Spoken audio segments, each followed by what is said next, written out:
Rohingya ক্রাইসিসটা global যে ডিসকাশনের ম্যাপের থেকে আসলে দূরে চলে গিয়েছিল, মানুষের মেমোরিতেই ছিল না যে এটা একটা বড় একটা ক্রাইসিস, বড় একটা হিউম্যানিটেরিয়ান ক্রাইসিস।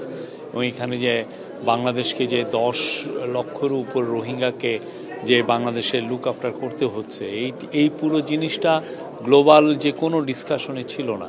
তো প্রফেসর ইউনূস যখনই ইন্টারিম গভর্নমেন্ট টেক ওভার করলো, তারপরে থেকে উনি যেটা করলেন যে উনি একটা অফিস তৈরি করলেন, যে হাই রিপ্রেজেন্টেটিভের অফিস রোহিঙ্গা জন্য, যাতে এই ক্রাইসিসটা পুরো আবার নিয়ে যাতে পুরো বিশ্বব্যাপী এটা নিয়ে যাতে তুলে ধরা হয় যে এইটা যে এতগুলো লোক সাফার করছে, এটা গ্লোবাল পৃথিবীর মানে একটা বড় রকমের একটা হিউম্যানিটেরিয়ান ক্রাইসিস, এবং এটা যে একটা রিজিওনাল ক্রাইসিসের রূপ নিতে পারে, এবং এটার থেকে যে একটা বড় রকমের সিকিউরিটি সমস্যা তৈরি হতে পারে, এই জিনিসটা উনি বারবার জানাতে চাচ্ছেন। এই আলোকে আপনি গত ইউনাইটেড নেশনের জেনারেল অ্যাসেম্বলিতে উনি বক্তব্য রেখেছেন, এবং ওনার মুভের কারণে ওনার রিকোয়েস্টে ইউএন একটা রেজুলেশন অ্যাডপ্ট করেছে। এই রেজুলেশন অ্যাডপ্ট করার কারণে ইউএন এই যে সেপ্টেম্বরে একটা ওরা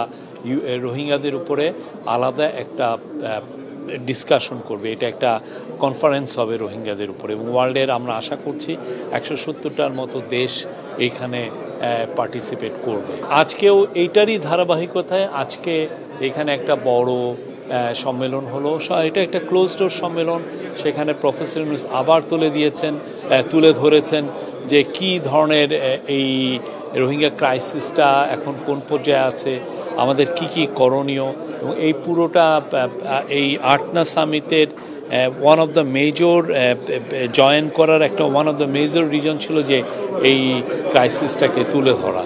এবং এখানে আজকে অনেকে ছিলেন। আজকে কাতার ফাউন্ডেশনের শেখা হিন্দ, যিনি সিইও এবং খুবই ইনফ্লুয়েন্সিয়াল, উনি ছিলেন। তারপরে আরও কিছু কাতার ফাউন্ডেশনের নেতৃস্থানীয় অফিসিয়াল ছিলেন। তারপরে গাম্বিয়ার ফরেন মিনিস্টার ছিলেন। আপনি জানেন গাম্বিয়া হচ্ছে ইন্টারন্যাশনাল ক্রিমিনাল কোর্টে ইন্টারন্যাশনাল কোর্টে যেখানে মায়ানমারকে জেনোসাইডের জন্য অ্যাকিউজ করা হয়েছে, গাম্বিয়ার কিন্তু ওআইসির হয়ে ওরাও একটা পার্টি হয়েছেন এটাতে, এই কেসটাতে।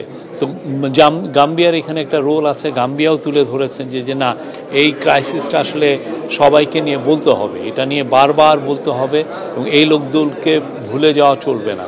এবং এই আজকে প্রফেসর ইউনূস এটা বলেছেন, আমাদের ন্যাশনাল সিকিউরিটি অ্যাডভাইজার এবং আমাদের যিনি high representative of Rohingya affairs doctor Khalilur Rahman, উনি কথা বলেছেন। জাপানি একজন এক্সপার্ট ছিলেন, উনি কথা বলেছেন, এবং অন্যান্য অফিসিয়ালরা বলেছেন। এটা একটা খুবই, আমি বলবো যে সফল একটা প্রোগ্রাম ছিল। স্টিলি আমরা বলবো যে এই ক্রাইসিসটা নিয়ে আবার কথাবার্তা, ইন্টারন্যাশনালি কথাবার্তা হচ্ছে, এবং এটার একটা বড় আমরা সাফল্য পেয়েছি বিমস্টেক মিটিংয়ে, যেখানে আমাদের হাই রিপ্রেজেন্টেটিভের সাথে মায়ানমার ফরেন মিনিস্টারের একটা কথা হয়েছে। ওইখানে মায়ানমার ফরেন মিনিস্টার কিন্তু জানিয়েছেন যে তারা 1,80,000 রোহিঙ্গার কে তারা ক্লিয়ারেন্স দিয়েছে তারা যে রোহিঙ্গা, এবং এতে ফলে আমরা আশা করছি যে এইটা একটা ধাপ, এটা অনেকগুলো ধাপের একটা ধাপ। কাতার ফাউন্ডেশন ওইখানে হেল্প এলপিজি, যেটা রোহিঙ্গাদেরকে আমরা দেই। আপনি জানেন আশেপাশে খুব ক্রিটিক্যাল বন ছিল এই রোহিঙ্গা ক্যাম্পের। এখন এই বনকে আমাদের যদি সেভ করতে হয়, সেই জন্য আমাদের ব্যবস্থা নিয়েছি যাতে রোহিঙ্গারা যাতে এলপিজি দিয়ে তাদের কুকিং কাজগুলো করতে পারে।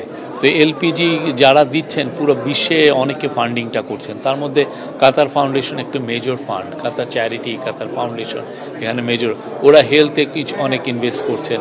কাতার আমাদেরকে প্রচুর এখানে সাহায্য করছেন, এবং আমরা মনে করছি যে এই সাহায্যটা সামনে কন্টিনিউ করবে এবং আরও বাড়বে। তো আমরা আশা করছি আজকের দিনটাও একটা ফ্রুটফুল দিন যাবে, অনেকগুলো বিষয় নিয়ে আতার হবে।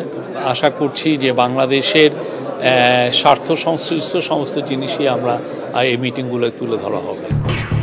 খবরের কাগজ, নিখাত, নির্ভীক, নিরপেক্ষ।